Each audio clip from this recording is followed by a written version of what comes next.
नमस्कार विद्यार्थी मित्रांनो, मी मोहडे सर आणि तुमच्या सर्वांचं डिप्लोमा टेक अकॅडमीच्या यूट्यूब चॅनलमध्ये स्वागत आहे स्टुडंट्स. आणि आपण समजून घेणार आहोत टाईप कम्पॅटिबिलिटी. लेक्चर नंबर 4 आहे हा. खूप इम्पॉर्टंट आहे आणि समजून घ्या की आत्तापर्यंत आपण डेटा टाईप समजलेत. आता व्हेरिएबल्सला कन्वर्ट करायचे from one data type to another data type. सोपी कन्सेप्ट आहे, अवघड नाही आहे. ठीक आहे. आपल्याला काय लक्षात घ्यायचं आहे की C++ आपल्याला काय अलाउ करते. C++ जे आहे C++ आपल्याला अलाउ करते की तो कम्पॅटिबल आहे from one data type to another data type. आपण ते कम्पॅटिबल कन्वर्ट करू शकतो. ठीक आहे. Type compatibility ensure safe assignment between data types. म्हणजे काय की आपण एका डेटा टाईपमधून दुसऱ्या डेटा टाईपमध्ये जाऊ शकतो. ठीक आहे. एक असेल INT आणि त्याच्यानंतर दुसऱ्या डेटा टाईपमध्ये आपण जाऊ शकतो. ठीक आहे. फॉर एक्झाम्पल आपण फ्लोटमध्ये जाऊ शकतो किंवा आपण आपलं डबलमध्ये जाऊ शकतो किंवा कॅरमध्ये जाऊ शकतो, कन्वर्ट करू शकतो. ठीक आहे. टाईप कम्पॅटिबिलिटी आहे आणि C++ आपल्याला ते सपोर्ट करतं. ठीक आहे. INT to float is allowed automatically widening conversion. म्हणजे ऑटोमॅटिकली आपण कन्वर्ट करू शकतो. Float to INT needs explicit casting. म्हणजे काय इथं ऑटोमॅटिकली होत नाही, एक्सप्लिसिटची गरज लागते. ठीक आहे. Invalid type compatibility causes compilation errors. म्हणजे काय इनव्हॅलिड, जर का आपण इनव्हॅलिड वे थ्रू कम्पॅटिबिलिटी केली, टाईप कम्पॅटिबिलिटी केली, तर आपल्याला इथं काय प्रॉब्लेम्स येणार आहे, कंपायलेशन एरर्सचे प्रॉब्लेम येणार आहे. ठीक आहे. त्याच्यानंतर avoid assigning unrelated types like INT to string. ठीक आहे. INT to string, avoid assigning unrelated types like INT to string compatibility INT to string. ठीक आहे. तर avoid assigning unrelated types INT to string म्हणजे काय की आता INT टू स्ट्रिंगमध्ये आपण कन्वर्ट करू शकतोय का? नाही. त्याच्यानंतर compatible types reduce risk of run time errors. म्हणजे काय कम्पॅटिबल टाईप्स रिड्यूस काय होतं, risk of run time errors. म्हणजे रन टाईमला जर का काय प्रॉब्लेम असेल तर तो एरर तिथं जातो. म्हणजे कसं रन टाईममध्ये आपण एका डेटा टाईपमधून दुसऱ्या डेटा टाईपमध्ये आपण जातो. ठीक आहे. दुसऱ्या डेटा टाईपमध्ये आपण इथं जाऊ शकतो आणि तिथं आपण कार्यरत काम करू शकतो. ठीक आहे. आता सिम्पल आहे, from one data type to another data type आपल्याला कन्व्हर्जन करायचे इम्प्लिसिट. म्हणजे काय ऑटोमॅटिकली. म्हणजे काय INT x is equal to 5 असेल, float y is equal to x आणि सी आउट आपण काय करतोय फ्लोट y. सो काय होऊन जाईल, जी y ची व्हॅल्यू आहे ती पण 5 होऊन जाईल. ठीक आहे. म्हणजे float y is equal to 5 इथं होऊन जाईल. एवढं तुम्हाला क्लिअर झालं पाहिजे स्टुडंट्स. सोपी गोष्ट आहे, जसं मोठे कन्सेप्ट नाही आहे हे. आता आपण काय करू, सिम्पल आहे. म्हणजे from one data type to another data type जो आहे डेटा टाईप आपल्याला कन्वर्ट करून घ्यायचा आहे. ठीक आहे. आता आपण काय करू, सिम्पल C++ मध्ये त्याचा कोडिंग करू. ठीक आहे. हे रियालिटीमध्ये काय येते, अवघड आहे का? नाही, सोपं आहे. आपण जर का विचार केला तर गोष्टी अवघड असतात.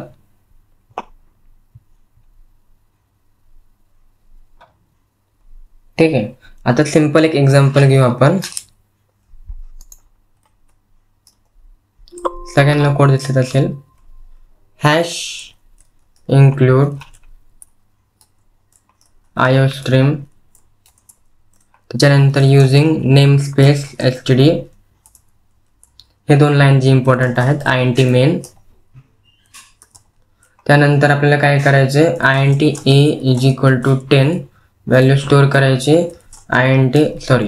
Float b is equal to 3.4. जर का आपण अशी व्हॅल्यू स्टोअर केली, ते स्टोअर झाल्यानंतर आपल्याला जो रिझल्ट आहे तो डेसिमलमध्ये आणायचा आहे. ठीक आहे. So float result is equal to a plus b. ठीक आहे. आणि सी आउट जो आहे आपण कशात करणार आहोत, तो रिझल्टमध्ये करणार आहोत. ठीक आहे. Result will be equal to, आणि आपली जी व्हॅल्यू येणार आहे ती फ्लोटमध्ये येणार आहे. ठीक आहे स्टुडंट्स, फ्लोटमध्ये. मग ती कशी येईल, \n. ठीक आहे. आता बघू आपण काय करू, जो कोड आहे आपला जो करेक्ट आहे का तो बघून घेऊ. ठीक आहे. रिटर्न 0.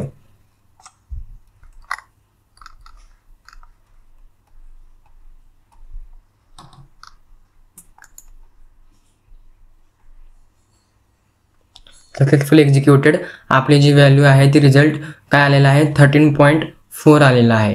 आता ह्याच्यामध्ये झालं नेमकं काय, ड्राय रन करून बघू कोडला. ठीक आहे, कोडला आपण काय करू, ड्राय रन करून बघू. कोडमध्ये सगळ्यात महत्त्वाचं काय की जर का बघितलं आपण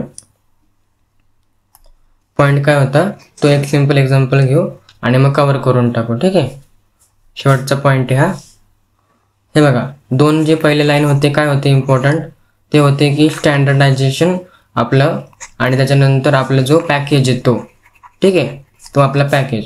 त्याच्यानंतर INT मेन काय आहे, आपला एक सिंपल फंक्शन आहे, त्यामध्ये आपण जे लॉजिक आहे ते केलेलं आहे स्टुडंट्स. तर त्यामध्ये आपण काय केले, दोन व्हेरिएबल डिक्लेअर केले डिफरंट डेटा टाईपचे, एक INTचा केला आणि एक फ्लोटचा केला. ठीक आहे, आता काय करायचं आहे की INTची जी व्हॅल्यू आणि फ्लोटची जी व्हॅल्यू आहे त्या दोघांचं आपल्याला करायचं आहे ॲडिशन. ठीक आहे, बट जो रिझल्ट यायला पाहिजे आपल्याला कशामध्ये यायला पाहिजे, फ्लोटमध्ये यायला पाहिजे. ठीक आहे, फ्लोटमध्ये तो तिथं यायला पाहिजे. सो त्यासाठी आपण काय केलं, आता ती व्हॅल्यू तशी स्टोअर केली आपण. आणि फ्लोटचा जो रिझल्ट आहे त्याची पण डेटा टाईप काय दिलं आहे आपण, फ्लोट दिलं आहे. ठीक आहे, रिझल्ट जो आहे त्याची डेटा टाईप फ्लोट दिली आहे.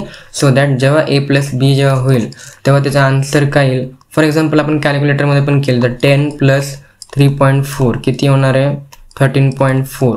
ठीक आहे, so it will be in the data type. कळतं तुम्हाला. आणि रिटर्न 0 कशासाठी करतोय आपण, रिटर्न 0 आपण करतोय रिटर्न 0 व्हॅल्यू करण्यासाठी. ठीक आहे स्टुडंट्स, म्हणजे काय की एनी कोडमध्ये काय प्रॉब्लेम्स नको आहे, क्लिअर आणि विदाऊट एनी प्रॉब्लेम कोड आपला सक्सेसफुली एक्झिक्यूट झाला पाहिजे. होप तुम्हाला ह्या गोष्टी कळल्या असतील स्टुडंट्स. नेक्स्ट लेक्चरमध्ये आपण सगळं काय समजून घेऊ फॉर डिक्लेरेशन ऑफ व्हेरिएबल्स. ठीक आहे स्टुडंट्स, आपले मेगा ऑनलाईन क्लासेस सुरू झालेले आहेत, तर लवकरात लवकर जॉईन करा. 8261884261 हा माझा नंबर आहे. मला पर्सनली मेसेज करा की फॉर ऑनलाईन क्लासेस स्टुडंट्स, आणि मग आपण तिथं बोलून घेऊ. ठीक आहे स्टुडंट्स, टिल देन इथं आपण स्टॉप करू. जय हिंद, जय महाराष्ट्र, जय डिप्लोमॅटिक.